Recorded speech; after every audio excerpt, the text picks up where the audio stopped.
Before dawn, on a ship far out at sea, a girl stood over a sleeping man with a knife shaking in her hand.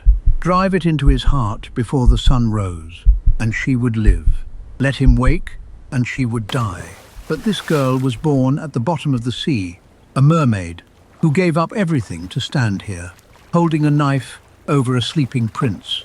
This is her real story, not the one with talking fish and a happy ending, the one they left out. And it begins far below. Far out to sea, where the water is bluer than any glass and deeper than any anchor reaches, stands the palace of the Sea King. Its walls are coral, its windows amber, its roof made of shells that open and close with the passing tide. The old Sea King had 6 daughters, mermaids all, each lovelier than the last. But the youngest was the strangest of them, quiet, pale, and always looking up toward a world she had never seen. In her garden, where her sisters grew red blooms, she kept only one thing, a marble boy fallen from some lost ship. Her grandmother told her that on her 15th birthday, she too would be allowed to rise, just once, and look upon the world above. One by one, her sisters went up and came back with stories of cities, of ringing bells, of lights that moved across the dark. And the youngest listened and waited and counted the years like stones. At last, her turn came. She rose through the black water and broke the surface for the very first time. And there, close enough to touch, was a great ship strung end to end with lanterns. On its deck, a celebration, a prince's birthday. He was the most beautiful thing she had ever seen. Rockets climbed the sky and burst into light, and she ducked under, then rose again, unable to look away. Then the wind changed. The sea rose into hills of black water. The great ship groaned and split and began to come apart. She saw the prince fall into the water and knew that a man cannot live down where she lived. So she went after him. She caught him, held his head above the waves, and let the storm carry them both through the night. By morning she brought him to a shore, laid him gently on the warm sand, and hid herself among the rocks. A girl came down from a temple on the hill. The prince opened his eyes and saw her. He smiled at the stranger and thanked her for his life. He never knew the truth, and the mermaid slipped back into the sea. She could not forget him, and so she asked her grandmother the question that would ruin her. Do humans live forever? No, said the old woman. They die, as we do, but they carry something we do not. When we die, we become foam on the sea and are gone. A human has a soul that lives on after the body fails. 300 years we swim, and then nothing. They breathe a few short decades, and then forever. Is there no way, she asked, for me to win a soul? Her grandmother would not look at her. Only if a man loved you above all the world and bound you to him before God, then his soul would flow into yours. But it can never be. The very thing men admire in you, your tail. On land they would call it monstrous. And so the little mermaid made up her mind to do a terrible thing. She swam to the far side of the sea, where nothing grows, past whirlpools that could grind a ship to splinters, through a forest of grasping polyps that clutched at all they touched. An oar, a rib, the white skull of a drowned man. In a house built from the bones of the shipwrecked, the sea witch sat waiting for her. I know what you want, said the witch. It is a foolish wish, but you shall have it. I will brew you a potion. Swim to shore, drink it down, and your tail will split into 2 human legs. But every step you take will feel as though you tread on knives, sharp enough to make you bleed. You will move more gracefully than any dancer alive, and you will never once stop hurting. Can you bear it?" "Yes," said the mermaid, though her voice trembled, and the witch smiled, because the voice was the price. "You have the sweetest voice in all the sea. You will give it to me. I will take your tongue. And know this, if the prince weds another, on the first dawn after his wedding your heart breaks, and you turn to foam." The mermaid nodded.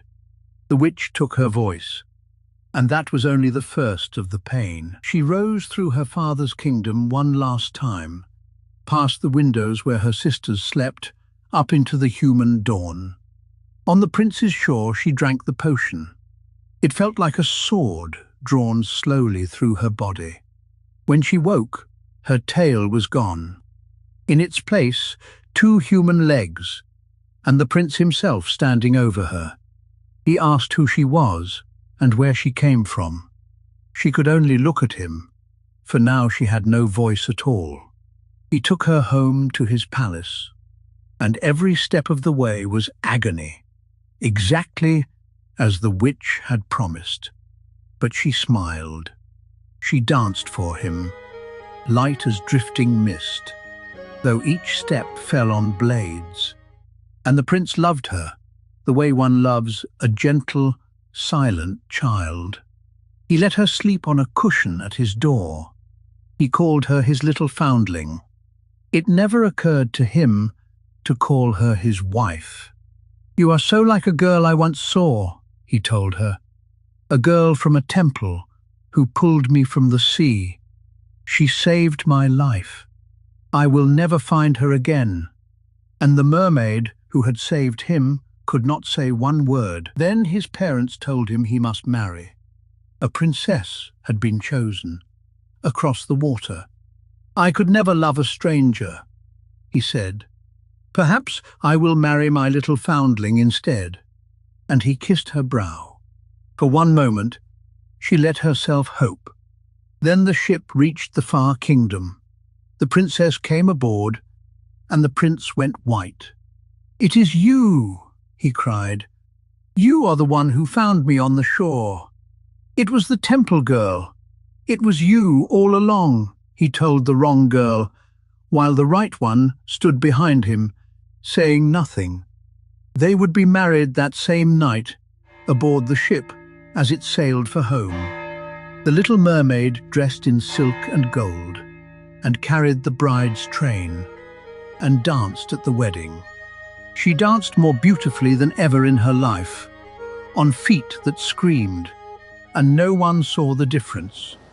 When the music died and the lovers went below, she stood alone at the rail and waited for the dawn that would end her. Then, out of the waves, her sisters rose, but their long, beautiful hair was gone, shorn close to the scalp.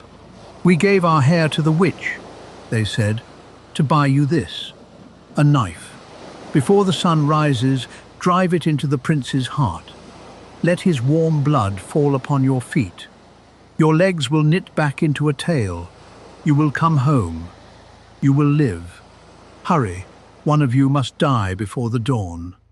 So she took the knife and went below to where the prince lay sleeping beside his bride. She drew back the curtain. He was smiling in his sleep, and he murmured his bride's name. She raised the knife. Her hand shook. Through the porthole the sky was already turning grey, and she found she would sooner die herself than take the life she had crossed 2 worlds to save. She kissed his forehead once. Then she carried the knife up on deck and hurled it far out into the waves, where it vanished without a sound, and she threw herself in after it. She felt her body soften into foam, cold and pale, scattering across the surface of the water. The sun rose over the sea. Where she had been, there was only foam, and then not even that. But the oldest tellings do not quite leave her there. As she dissolved, something lifted her, not into heaven, but into the air. A spirit among the daughters of the wind, given 300 more years to earn by her own goodness, the soul no one would give her. Strip away the sea and the magic, and look at what this story actually asks of a girl. Give up your voice, bear pain, and never let it show. Make yourself lovely and useful to a man who does not truly see you. And if it is not enough, if he chooses another, vanish without a sound, and take none of it out on him. Her reward is not the prince. It is a soul, granted only after she proves she will suffer and forgive without complaint. Christian Andersen set this down in 1837 into a world that told its daughters almost exactly this, with a straight face. That is why the happy version had to change the ending. A world that no longer wants its girls to disappear needs her to win. But the older, darker story is not asking you to cheer. It is asking you to notice what people once called love, and to be quietly glad you were taught to want more than a soul you had to bleed for. She wanted something that would outlast her. In the end, she got it, just not the way she was promised. You are still telling her story. 200 years on, in the dark, you leaned in to hear it. Maybe that is the only forever any of us get. Next, from the dark, the girl in the red hood, and the version where no one comes to save her.